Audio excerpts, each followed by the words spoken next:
Samantala nagsuntukan ng dalawang poll watchers sa isang polling precinct sa barangay Mongcado, Kadingilan sa Marawi City.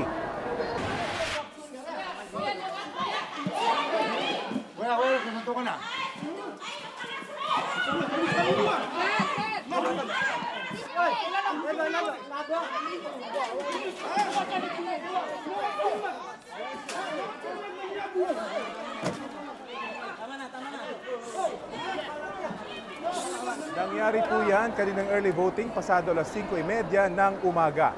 Agad namang umawat ang mga pulis at sundalong nagbabantay sa naturang presinto. Paliwanag ng isang poll watcher, hindi raw niya nagustuhan na may pumasok na ibang watcher na hindi taga-barangay nila. Sabi naman ng nakaaway niya, gumanti lang siya. Kalaunan, naresolba rin ng mga pulis ang naturang away.